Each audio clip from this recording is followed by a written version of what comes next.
And always be seen as man and wife, fulfilling their deen. From this day on, forever be true. أعوذ بالله من الشيطان الرجيم بسم الله والحمد لله والصلاة والسلام على رسول الله. In the name of Allah, the Compassionate, the Most Merciful. All praise is due to Allah, and may His peace and blessings be upon our beloved Prophet Muhammad sallallahu alaihi wasallam. Begin by greeting all my brothers and sisters, saying Assalamu alaikum wa rahmatullahi wa barakatuh. Last time we spoke about male-female relationships. We spoke about the non-personal factors that dictate our perception of male and female relationship. And today, inshallah, we'll be talking about how does that factor out in the relationships that we have. Generally speaking, when we look out there, is that there are two types of relationships amongst men and women. There is one that we refer to as a connection, and there is one that we refer to as a relationship, meaning that in the way that men and women relate to one another, it's either a connection or it is a relationship. What is a connection? By connection, we mean the following. It's a temporary agreement between the man and the woman, a short-term association based on the mutual misuse of each other's bodies. Literally speaking, that is what a connection is. It's a short-term agreement, a short-term association where people have agreed to misuse and abuse each other's bodies. Now, as people meet, we don't say, hey, would you like to abuse me and I abuse you back? That's not how people do it. But ultimately, this is really what they are doing to one another. Okay? Even though they would reject this definition of it, but reality, this is really what's happening. I'll give you an example. When I was in the US, I would see some of my high school, when I was in high school, I'll see some of the people in high school, they're getting together and, they're just doing some obscene things as they are in the classroom or outside the classroom. And this is the first time that I'm seeing this in my life. So I go to them and I say, so, when did you get married? People will look at me and they say, who said anything about marriage? And I would say, and I would question what it is that they were doing. And they would say, well, we just like each other for right now. And that used to shock me. And I would say, why would anybody be emotionally investing with someone knowing that this is going to go nowhere? Why would they do this? It never made sense to me. The idea of boyfriend, girlfriend never made sense to me. Why would somebody be emotionally investing with someone knowing that it is going nowhere? And you would go to the guy and say, would you marry this girl? And say, whew, no way. But why are you with her? You ask the same thing of a girl, would you marry this guy? Say, no way, big ears, I would never marry him. And the question is, but why are you with them? Well, you know what? What happens is that what? It's a short-term agreement to misuse and abuse each other's bodies.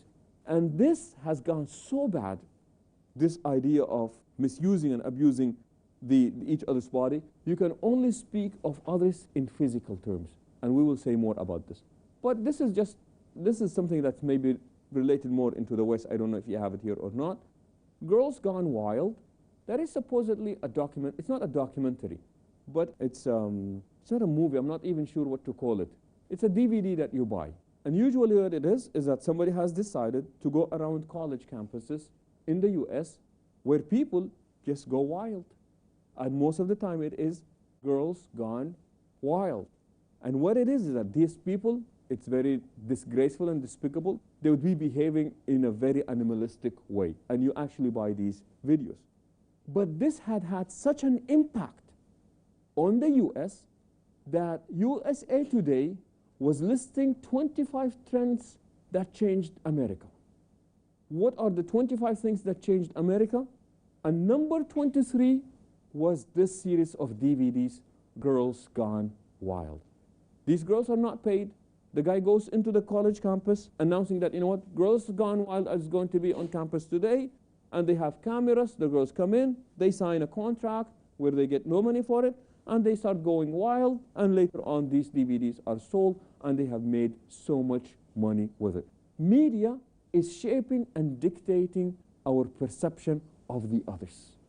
So it is very common that men can speak about women only in flesh terms. Okay?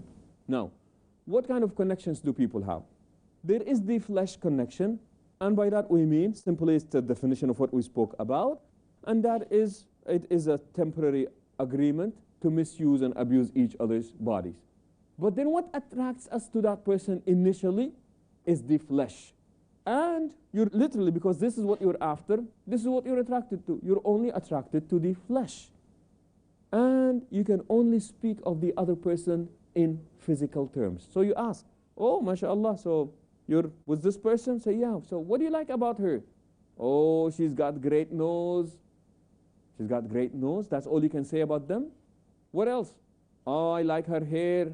That's nice, but what else? Beautiful eyes. Yes, but what else? They can only speak of the other person in physical terms. Why? Because that's all they're attracted to. That's all they care about. So they speak about the others only in flesh and physical terms. I remember one time I had a client I was doing counseling to, and poor girl, she had, issues with self-esteem. So I said, I want you to go home, and next week when we meet back in the office, I want you to come back and tell me 5 things that you like about yourself. 5 things that you like about yourself. We'll talk about self-esteem in great details later on when we're looking for the person that we want to be with. So she goes home, and she comes back next week, and I said, well, you did your homework? And she said, yes, I did my homework.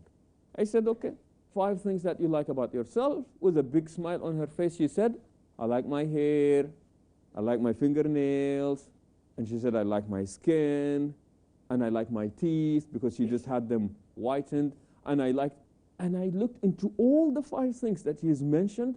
They all had to do with physical terms.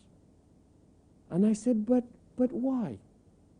Because we are assigning values to one another, especially to women, on the basis of physical terms. So as such, people start seeing themselves. And when I said, what do you feel good about yourself? She attributed all to what? To her physical appearance. And that is very, very sad. Okay? So flesh is the first one. Or sometimes we are temporarily attracted to a person because of a cash connection. We can only speak about another person in terms of their usefulness. Well, what do you like about him? Well, he buys me stuff. Okay?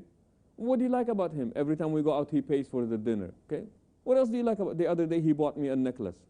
Okay, what else? Or the other day, he filled the gas in my car. So you can only speak about their usefulness. Like an orange, you take, you squeeze, and once done, what happens? You throw it away. So we are connected to them simply because of their cash, their usefulness to us. And of course, that makes us very selfish. It makes us people with no conscience whatsoever. And by the way, in the process, we may even convince or lie to ourselves that we are in love. And in reality, we are not in love at that point. Okay?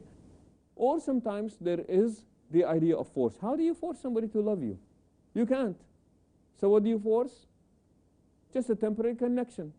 On the basis of your usefulness to them, they force you to stay simply because of how much say they have in your life at this point. Alhamdulillah, this is not much happening in the Muslim community, at least that I know of. But there is another type of connection, and that is the idea of dependency. What is dependency? When we become dependent, right? When what happens? By dependency, I'm talking about emotional dependency. You know what emotional dependency is?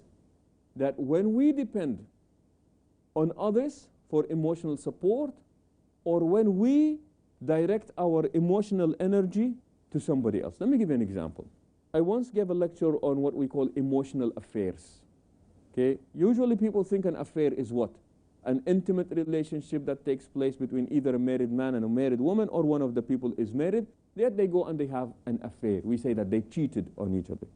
But there is another type of affair that we call an emotional affair. And that is when people start investing emotionally with somebody other than their spouse.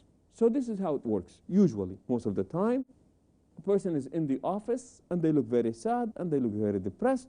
Somebody walks up to them and they say, what's going on? Say, no, nothing. No, come on, really, talk to me. What's going on? Say, man, it's just problems with my wife. Say, you know what, we're going to talk about it over lunch. It's very common, for example, in the US for people to go out for lunch together. So you go there and what do? You pour your heart out to that person. You open up to that person. You tell them, you know what, my wife is giving me or my husband is giving me a hard time and I am feeling this way and that way. So what happens is that you're becoming now what? You're becoming emotionally dependent on somebody other than your spouse. A subject that we will talk about in great details, inshallah, as we move on. But these are the type of connections that are happening. And then, of course, there is a real relationship, a committed relationship. And by this, of course, we're talking about marriage. However, here are the components and the definition. Unlike a connection, which was a short-term relationship, this is a long-term commitment, association, that is based on the following: the happiness, the well-being, and the development of the other person. If you are in it for the flesh, do you care whether that person is happy or not? Of course you don't. You're getting what you want, therefore, their happiness does not really matter to you. If you're in it for the cash, do you care for their well-being? Of course you don't. As long as they're being useful to you, you don't care.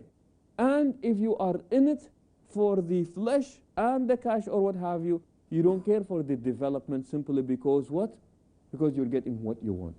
But in a real committed ethical relationship, this is what you care for: the happiness of the other person. You know, I tell people that a happy marriage is not about a wedding, a great wedding night. A happy marriage is not about a wedding license. What does a wedding license do? It just documents the event. It just says on day of this and this, such and such person, you know, they willingly gotten married. But it does not guarantee a happy life, does it? Were people happy because they have a wedding license? Of course not. What does a wedding license do then?